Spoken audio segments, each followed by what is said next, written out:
All right. He's awesome. Okay, Jelani Cobb interview, March 15th. Take one, Mark.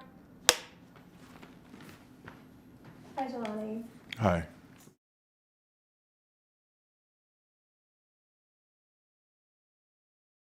I think the reason why you have such contradictory takes on Lincoln is that, one, he was the embodiment of highly contradictory times.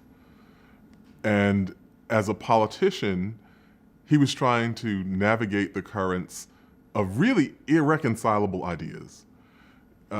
And if you add into that add into that equation his own personal growth and development, and the fact that he's a politician who may or may not believe 100% of what he's saying in public at any given time. And what you have is the makings of an enigma. You know, a person who is so layered and so complicated that if you try to summarize him in any single sentence, you're likely leaving out something that is equally important and completely the opposite, and also true about him. And so I think that's one of the reasons why people have never tired of discussing Lincoln. Even his critics. He's not the type of person like his successor, Andrew Johnson, whom history cast a verdict on, and he's rarely revisited. There's no real kind of question about did we get Andrew Johnson wrong. But with Lincoln, even the people who don't like him can't stop talking about him, and I think that says something about who he was.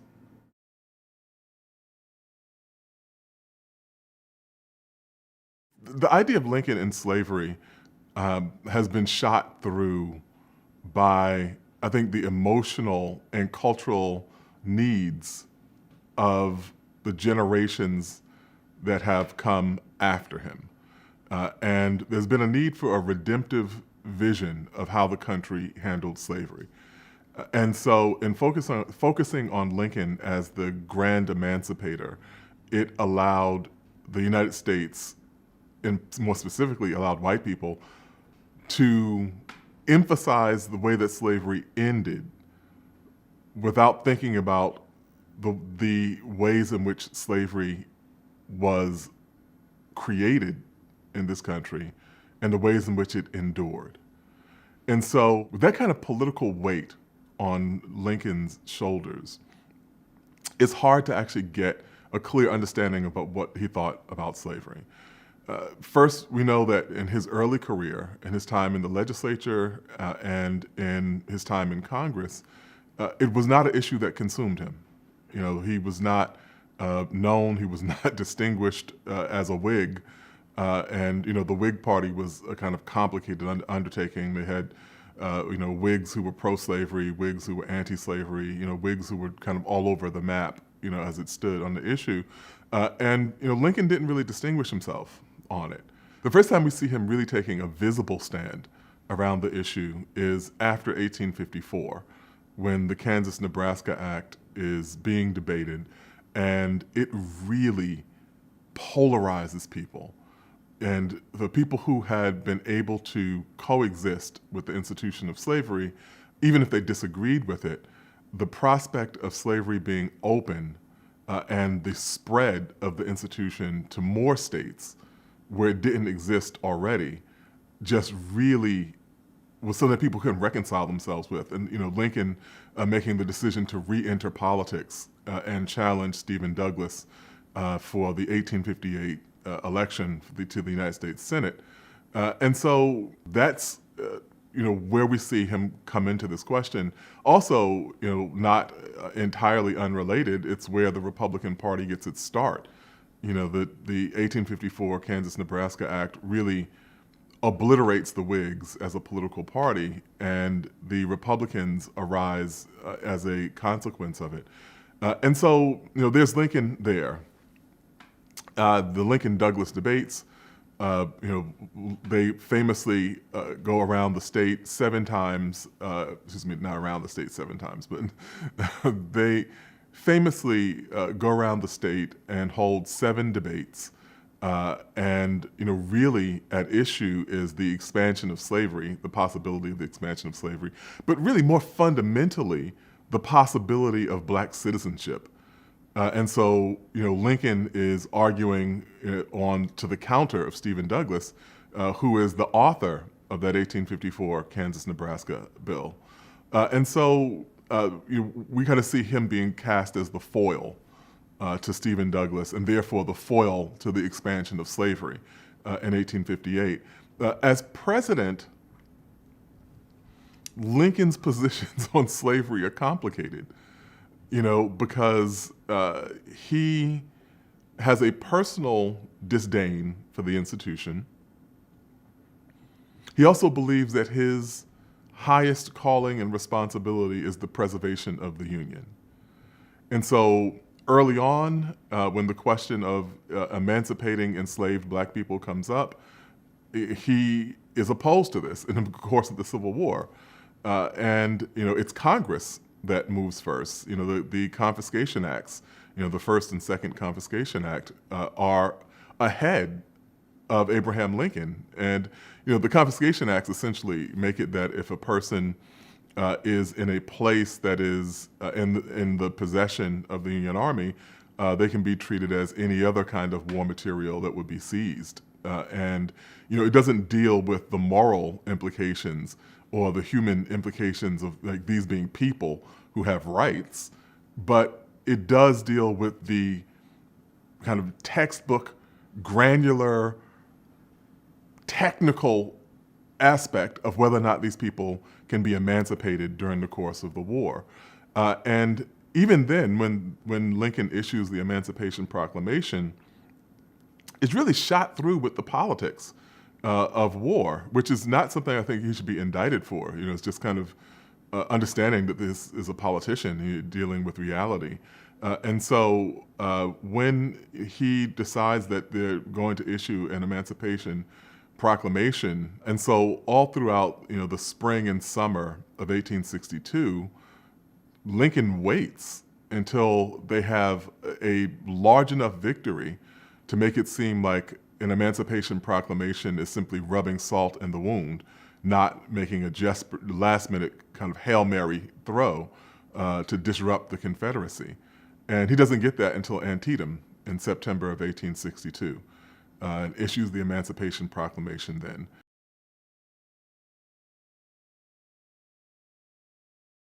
With the Emancipation Proclamation, you kind of see the convergence of those two things, which is the politics of anti-slavery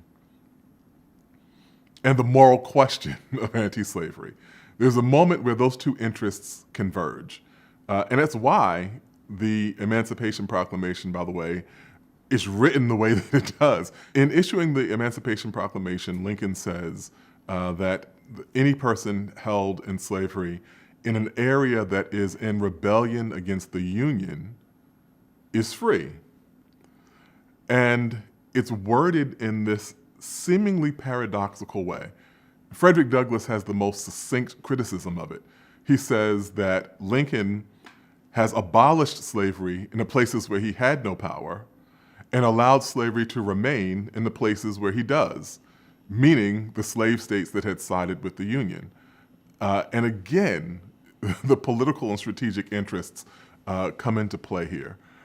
One of the most obvious is the fact that Maryland is a slave state and that Maryland has sided with the Union. And Washington, D.C. sits between Maryland and Virginia. And any move that pushes Maryland further and leads people to be more sympathetic to the Confederacy leaves open the possibility of the capital of the Union being surrounded by 2 Confederate states. And so it doesn't touch slavery in Maryland.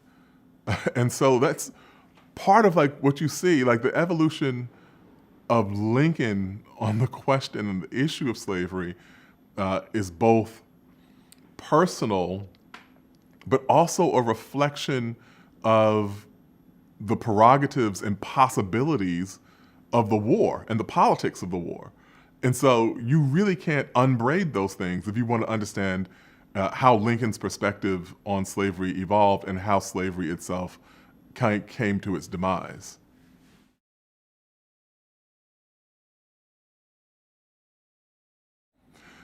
Yeah, I still have not figured out Frederick Douglass, and I don't think any of us have. There have been some great efforts too. But I mean, we know what he thought, and we know what he wrote, but we don't understand how he came to exist. And what I mean by that is Lincoln was a man who had humble origins, who, matriculated through the society, became a lawyer, became a congressman. By the time Lincoln steps to the public podium, he's had a chance to engage and to learn and to become as fine a thinker as he ultimately was. Frederick Douglass stole his literacy under actively hostile circumstances and taught himself to read. And not only for Frederick Douglass to be in the position he was in, for him to have mastered the rudiments of literacy would have been an impressive accomplishment. He didn't do that. He became one of the finest writers of his era, one of the most eloquent speakers that the United States has produced. And not only a person who's capable of reading the newspaper, but a person capable of editing and writing for that newspaper. And so he's really an embodiment of this idea that people had said, the Negro has an inferior intellectual capacity. But just by Douglass existing, he raised the question of whether the white men who were arguing against him could have written or thought as well as he did had they been born into slavery. They had the benefit of the finest teachers and the finest education that could be produced at that time. And here's Frederick Douglass with a stolen spelling book, putting them to shame. I think that he's amazing in that regard. And the fact that when we look at the kind of counterposing figures in the course of the war, it's Douglass and Lincoln as these people who were, summoned to be the voices of these titanic forces in American society. And Douglass is every bit the equal of the President of the United States, with none of the benefits, none of the advantages, none of the resources that would go into producing a world caliber statesman. One of the other things about Frederick Douglass that I think stands out is, in the images of him, he was one of the most photographed Americans of that era. But he has this dignified bearing that carries him through. Even you see young Frederick Douglass and you see much older Frederick Douglass, same person. He looks stately in every image that we see of him. And in some ways, it's also a kind of triumph, because this is a person who knew what it was like to be a slave. And at least the visual record that we have of him doesn't convey that at all. And so he's this kind of regal-looking figure, square-jawed, the famous Frederick Douglass part, stern, serious visage, but a handsome man, and immediately a person who you think this is a person of great consequence. If Frederick Douglass was in front of me, I would want to know where he developed or derived his sense of possibility. What made him believe that change on the grand scale that he was talking about was actually possible? Because looking at his background, there's every reason for pessimism and skepticism. And I think it's more of a kind of, not a kind of historical question, not a political question, I think more of a spiritual and personal question about how he developed the sense that these abject, seemingly immovable circumstances could fall, and that something better could eventually arise in its place.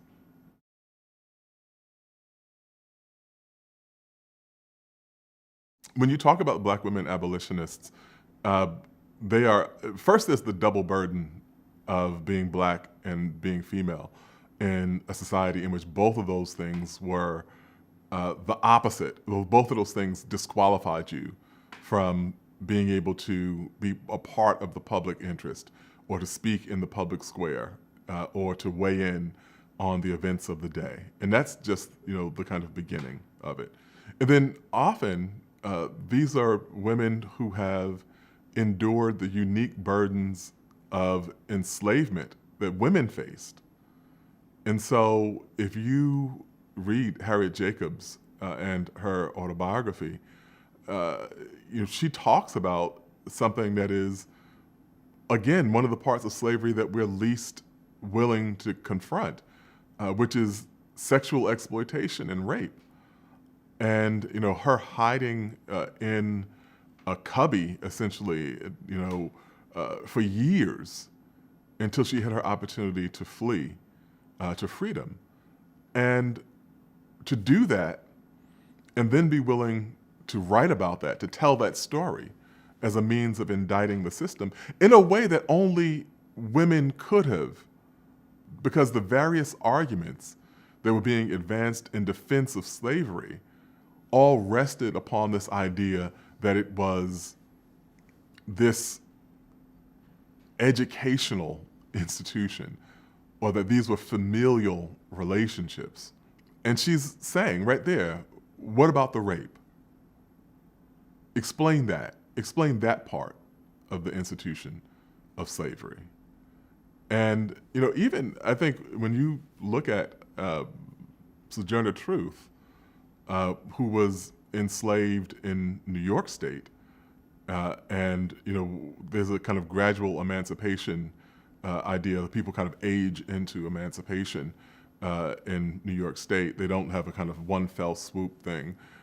It is a point where upon reaching 18 or 21, I'll say that again, it's upon reaching designated age, this person is free. And so Sojourner Truth really had the option of living her life as it was, as opposed to risking her life in this crusade against slavery.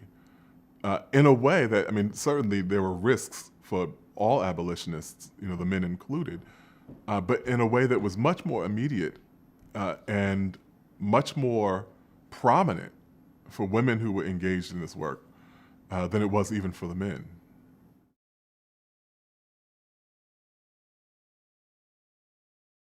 I think that abolitionism is the kind of ancestor of the movements that we saw, subsequent movements we saw, that were all anchored in one reality. It wasn't voiced as succinctly as this, but all of those movements have been trying to articulate the same idea. The idea was that Black people's lives matter. And there's the kind of genealogical connection between those movements. Now, there are lots of differences in terms of leadership or style or approach or tactics, and it's a kind of myriad of dynamics that you could say that are different or that distinguish many of these movements. But fundamentally, if you wanted to find the one kind of gene that connected all of these movements, it's that. It's trying to take these ideals of the Enlightenment, which talk about the value of humanity and that human beings are capable of being educated and learning and living lives to their fullest, that they have rights that are ordained by God. Taking all of those ideas and saying, we demand that you apply them to the entire spectrum of humanity. And so, Black Lives Matter is a kind of political slogan now, but really, it's just a basic philosophical statement as it relates to this country, which is dedicated to the premise, at least it says, ostensibly, that this country is dedicated to the premise that lives matter. That's what the Declaration of Independence says, that lives matter. And we've had a rejoinder since then saying Black Lives Matter. You could add two. And that's been the point. This has been the point of contention from this country's founding to the present.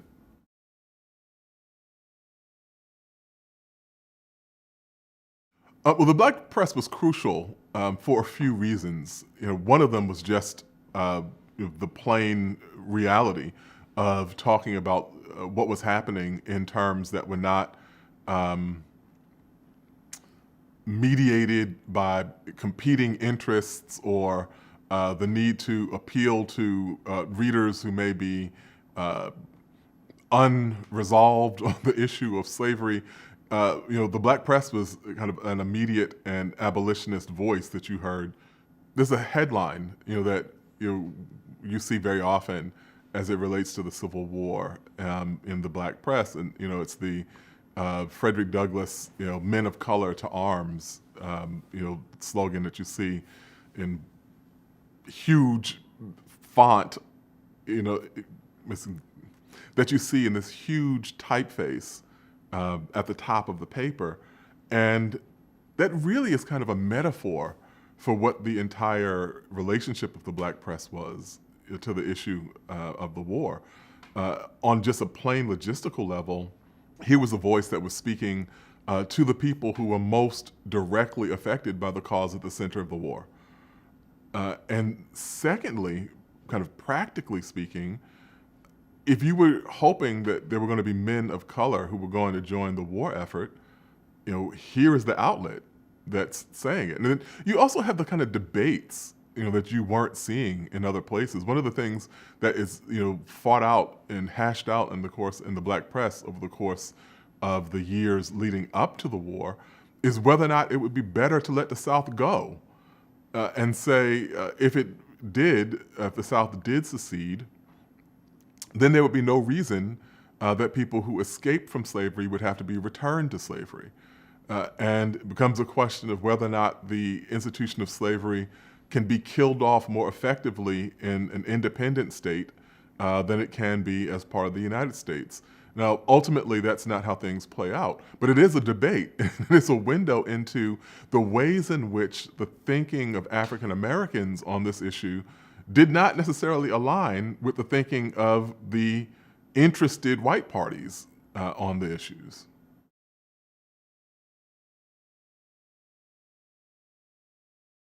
The real point about emancipation, I think, is rarely discussed or rarely observed, which is that it is presented as an unalloyed moral decision to do what is right, or what is the most democratic way of addressing the position of people who've been held in bondage. But it was a strategic point. And it meant that people whose lives had been destroyed by the fact that it was politically and economically convenient for one group of white men to hold them in slavery, had now gained their freedom because it was politically and strategically convenient for a different set of white men to emancipate them. And in the midst of this, you have those enslaved black people themselves agitating for their own freedom. And so, in a very real sense, the events that pushed Lincoln to issue the Emancipation Proclamation are also authored by the actions of the people who are enslaved, who are abandoning the farms and plantations, the places where they're being held in bondage. There are people where people are eager to join the war on the side of the Union. And the Union is in the odd position of having to turn away potential soldiers in the course of a war in which they desperately need additional soldiers. And so there are all these kinds of, kind of strategic things that have to align. But fundamentally, the position of the enslaved people was the only consistent thing. They had wanted emancipation. They wanted, in that sense, democracy in a country that held itself as a democracy.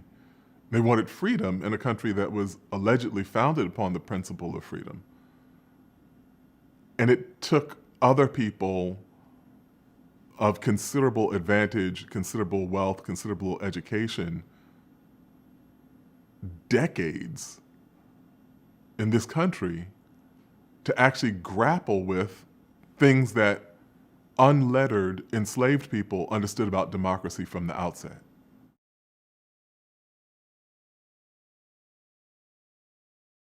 I think that Lincoln changes over the course of the war. Some of those changes are forced upon him by circumstance. At the outset of the war, he believes that this is a skirmish. He has no idea, nor does anyone else in the North, what exactly is going to ensue over the course of the next 4 years. He loses his son. He's changed in that way, personally. He recognizes the valor after the Emancipation Proclamation and when black soldiers begin in the war effort in 1863, he recognizes the valor of that nearly 200,000 person force that joins and becomes crucial to the Union victory. And so one of the points of evolution, I think, is that at the beginning of the war, we're talking about black people being confiscated in the way that you would confiscate any object in the course of war. We can take your cannon, we can take your horses, we can also take your slaves. And so there's no real grappling with black humanity. By the end of the war, really toward the end of the war, Lincoln is talking in his personal correspondence about emancipation being key, and that what they're actually trying to put together, what they're trying to negotiate, is a transaction. He says this, that we have to give black people a reason to believe in our cause. They're interested in freedom. We are interested in the preservation of the Union. And we're making this proposition. We're essentially making a deal. And Lincoln knows this. Lincoln recognizes this in 1863, 1864. Subsequently, there's been almost no conversation about that. If you kind of go to the most general depictions of Lincoln, he, quote unquote, freed the slaves. It's not that the people who were enslaved helped him save the Union that he was tasked with protecting. when he took that oath to uphold and defend the Constitution, he needed black people to be able to do that. And so this is not a sophisticated transaction between two self-interested and rational parties. This is the beneficent father who bestows upon the benighted slave his long mislaid freedom. And so he's made into a kind of savior figure that immediately discards. He's made into this kind of savior figure that is completely irreconcilable with the history of what actually happened. And so we can't know or understand Lincoln at the same time that we have an emotional investment in preserving him as a savior. So I think one of the things about Lincoln, is that he had a kind of strategic and military engagement, with these questions at the heart of the war, as he had to. But he also had a philosophical and legal and historical engagement with those questions. And so if you read the speech he gave at Cooper Union, where he is walking through the history of the founding in order to grapple with the question of whether or not the founders intended for slavery to be this sacrosanct institution that the federal government had no power to abolish. And what he does is kind of deductive reasoning over the statements that were made, the thoughts that were expressed, the documents that were written, the votes that were taken, the people who were actually present at the founding and what they did subsequently in Congress and what they wrote, and comes to this opinion that there is nothing in the Constitution or in the thinking of the founders and in mass as a preponderance that said that the federal government had no power over this one single institution of slavery. And that's where kind of Lincoln comes down on it. But I think that in kind of looking at the Declaration of Independence and the founding of the nation, at the heart of that is this question of the right to be free, the right to cast off shackles, the right to be, and of course people are not talking about the enslaved population when they say this. And at the same time, the subsequent document, the Constitution, is shot through with these various debates or these various compromises and clauses and structures that really do benefit the institution of slavery. The protection of the transatlantic slave trade, the creation of the Electoral College, the idea that there's a actual constitutional mandate to return people who were enslaved if they escape to freedom, that they have to be returned to slavery. Like all of these points, and there are more, these points that go to furthering and defending the cause of slavery. And so Lincoln, I think, is really trying to navigate these things. And then, it's not simply Lincoln, it doesn't simply fall on Lincoln's shoulders, because when you look at what happens in Congress in the course of these years, even kind of immediately after Lincoln's death, with the 13th, 14th, and 15th Amendments, they are really trying to reconcile the ideal of Black freedom with the Constitution, and so it's not a kind of simple matter, and I don't think that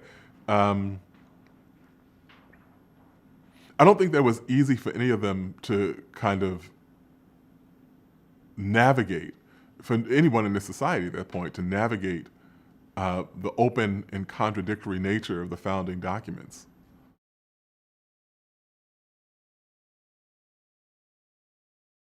There's an insignia that featured the image of a Black soldier standing, holding a rifle with the bayonet point directed at a cowering white Confederate soldier who was on the ground. Every time I see that image, I get chills.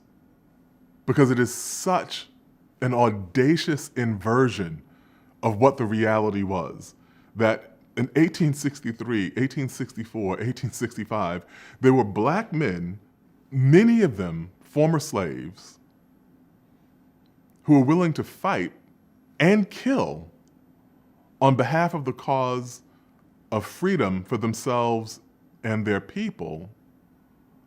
It continues to be an astounding concept. Just the reversal of fortune is difficult for us to even grasp. I don't think we have terms that are that broad in our understanding for how different those two positions were.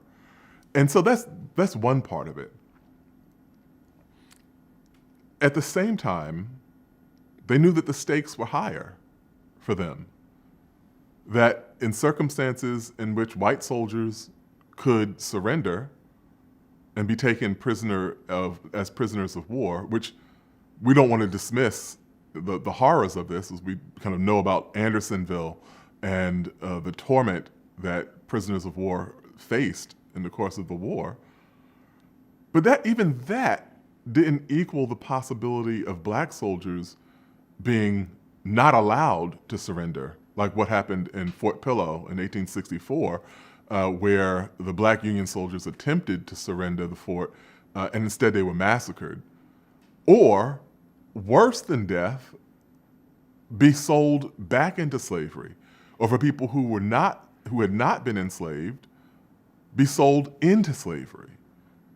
And so, in taking up the bayonet and donning the blue uniform of the Union, I think the consequences in the minds of black soldiers weighed differently or had a different register than it did in the minds of many white soldiers.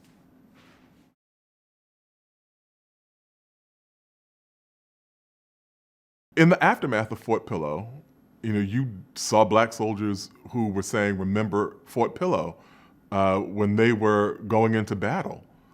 And, this is a very real kind of resonance. For America, it had been, remember the Alamo, the Texans, or remember the kind of outrages that had been imposed upon them, by the British during the course of the Revolutionary War. They're talking about the slaughter of this, and also reminding people themselves of the stakes, that you are not fighting against people who are going to necessarily adhere to the codes of war or the standards of conduct in the course of war. That every engagement is a life and death engagement, and to keep in the front of your mind the conditions that you are fighting under. It's also a reminder of what people are fighting for.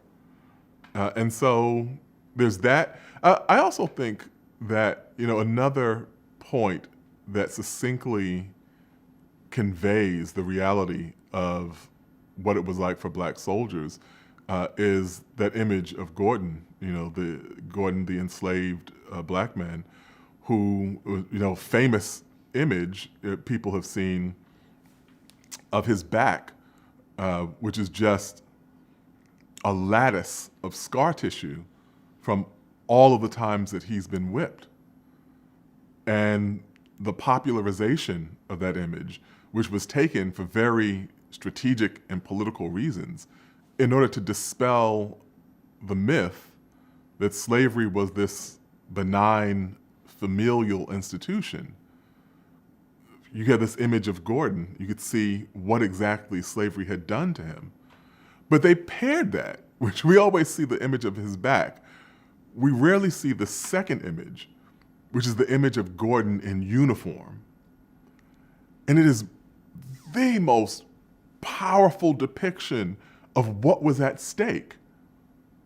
On the one hand, it's like before and after. On the one hand, you have this man whose back is a literal testament to the horrors of slavery.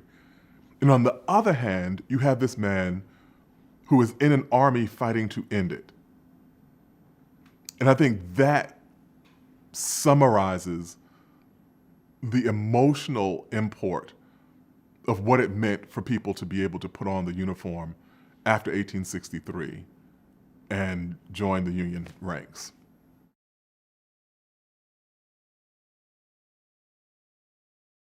I have to take issue with the question of whether slavery would have persisted if the South had won the war. And the reason I say that is that the South only lost the war militarily. That the regime that endured after Reconstruction and the rise of segregation, of lynching, of the political elimination of black people, terrorism, all of those things were at the behest of the South. Even into the 20th century, the middle of the 20th century, the federal unwillingness to take more aggressive actions on the issue of civil rights happened as a matter of deference to the South. And so what we saw was the old cliche of, losing the war but winning the peace. Or as I like to say about it, at the end of the war, the South pledged that it would rise again, and it never did. Instead, the rest of the country sank down to meet it.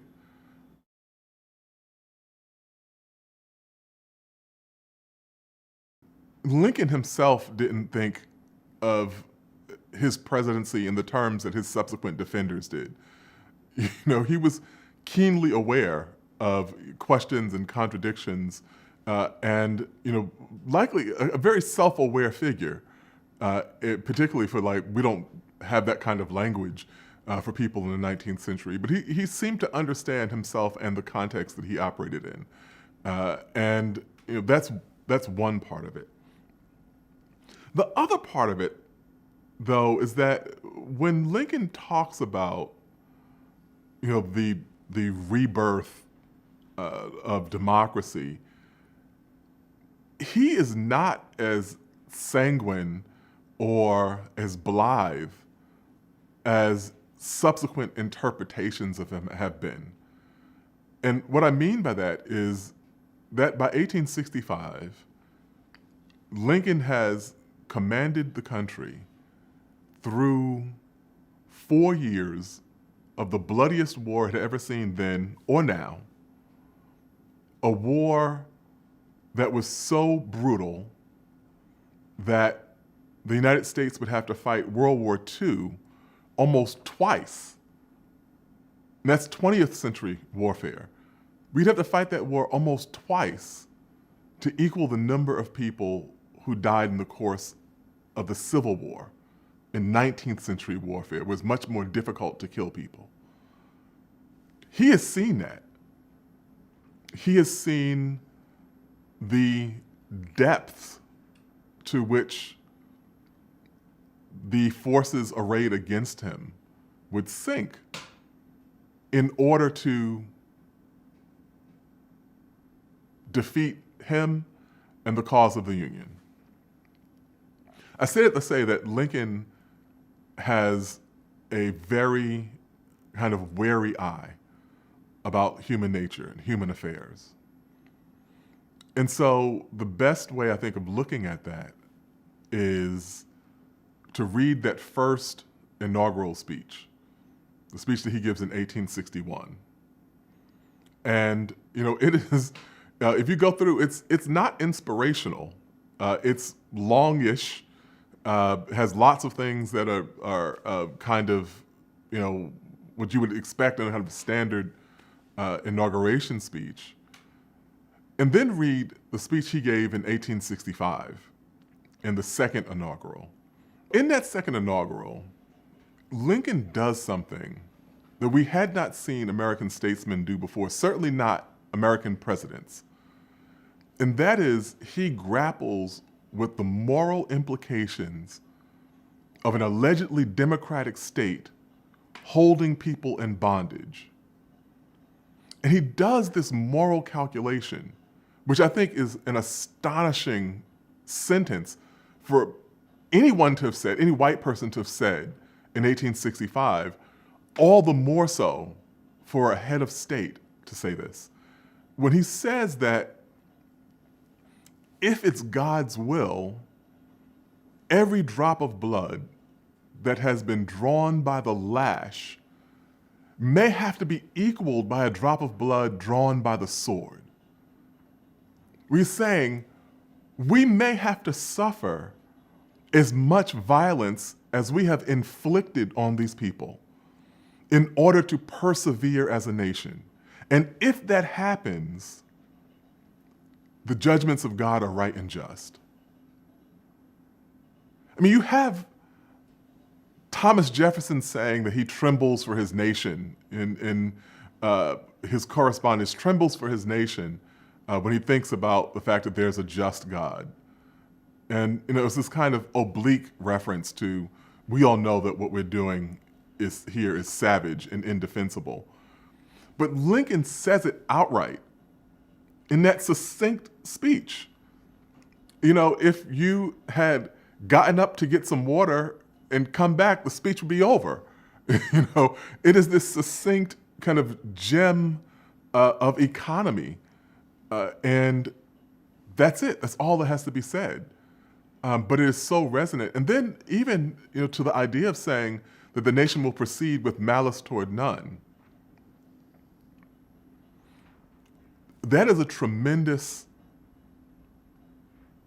gesture of equanimity. At the same time, it opens the door to this kind of North and South reconciliation that excludes the rights of the formerly enslaved people. And so Lincoln says with malice toward none. And, in theory, that means none, all people. In practice, it meant the possible tentative reconciliation of North and South at the expense of Black.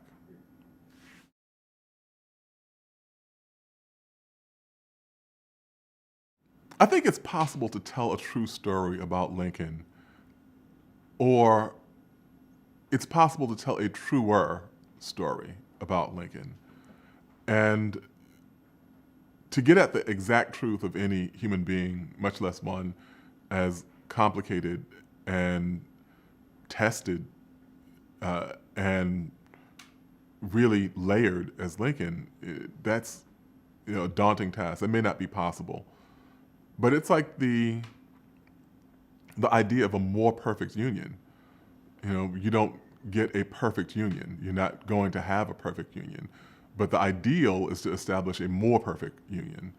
And so we can try to strive for a truer idea of who Lincoln was and what he did, what he stood for. But the truth, I think that'll always remain at least partially an enigma. I think it's crucial to try to get to who Lincoln was in the context of his time and in the moment that he existed in, because that's the only real way that we can make use of him as an example. We can't really learn anything certainly, we can't learn from anything from as sterile and antiseptic a depiction of Lincoln as we have now. But it is in understanding the trial and error and the failures and the shortcomings and the contradictions that he becomes most useful to us. And really only by understanding the things he got wrong can we really grasp the magnitude and importance of the things that he got right. In our popular reference now, we think of abolitionists as people who thought that the races should be equal. That wasn't true necessarily. There were people who did think this way. And then there were people who had a kind of animal rights approach to the institution of slavery, that they didn't think that it was right to treat people the way that they had been treated, or to hold them in bondage, or to sell them, or to any of the things that went with the institution of slavery. But that should not be taken to mean that Black people and white people are equal. That's in the abolitionist camp. Lincoln was not in the abolitionist camp. If we say by abolitionism, people who were actively fighting for the eradication of the institution of slavery, Southerners preferred to think of him as this. Certainly by 1860, by the election, it would have been hard to shake them of the sense that Lincoln was no different than William Lloyd Garrison. But his ideas were contradictory in our modern sensibilities. He had a general disdain for the institution of slavery. He did not think that it was defensible to subject people to the kinds of depredations that were inherent in slavery. At the same time, racial equality, he says in the course of the Lincoln-Douglas debates famously that if there's a superior and inferior position to be assigned in the society, he, as any white man, would prefer that whites be assigned to the superior position. His defenders have argued that this was political rhetoric, that this was an attempt to get elected, and so on, but at the very least, he's willing to play to that cause. The more indicting idea about Lincoln is toward the end of his life, where he's sketching out his plans for what Reconstruction might look like.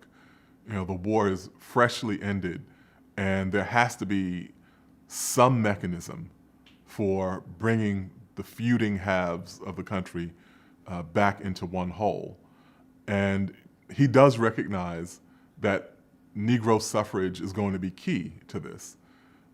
And he kind of muses that perhaps the black vote could be restricted to former soldiers or, quote, very intelligent blacks, which in a country that made no intelligence bar for white suffrage inherently states that he may believe that there's something suspect about black intelligence and black capacity to utilize the ballot.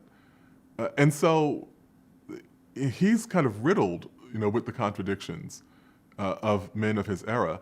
And, I've maintained that, the argument for Lincoln's heroism is not that he got everything right. It was his willingness to grapple with the questions, even the questions he got wrong. And so, no, those two things are not the same, though. His disdain for the institution of slavery did not automatically connote a belief in interracial equality.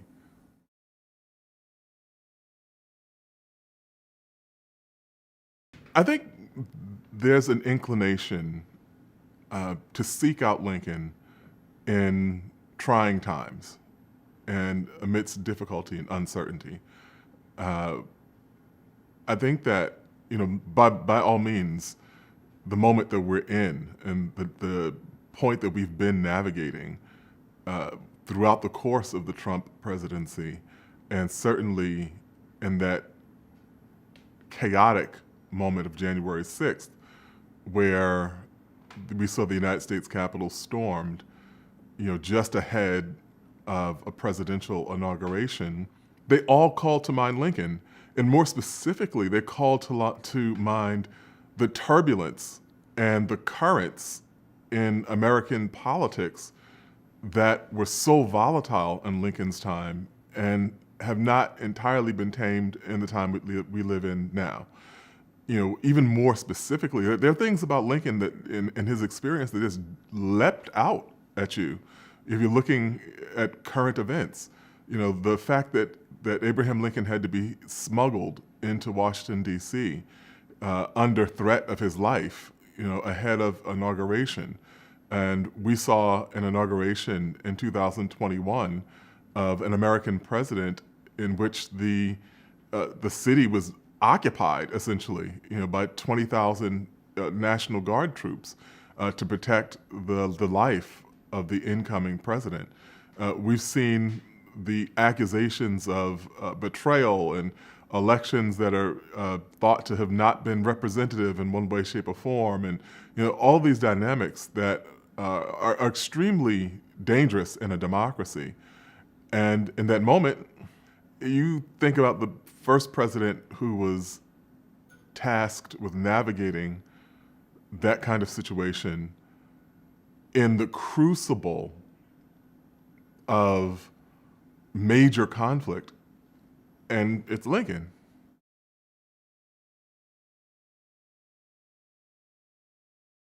There are two diametrically opposed views of Lincoln that are equally troubling. One is of Lincoln as this unblemished, faultless avatar of American democracy who wiped the slate clean in issuing the Emancipation Proclamation and holding the Union together in the course of the war. He made any subsequent grappling with the moral and political horrors of slavery unnecessary. And that rather than grapple with what actually happened and the economic and political will that was mustered to preserve slavery for as long as it endured in this country, we can just kind of go, there it is, we're good. The other is a completely cynical rejection of Lincoln. And that side of it diminishes almost anything that he does as a consequence of either self-interest or the furtherance and preservation of white supremacy, which doesn't hold up either. Because, as I always say in those conversations, however contradictory and problematic Lincoln was, he was still progressive enough to get himself shot in the head in the theater that night.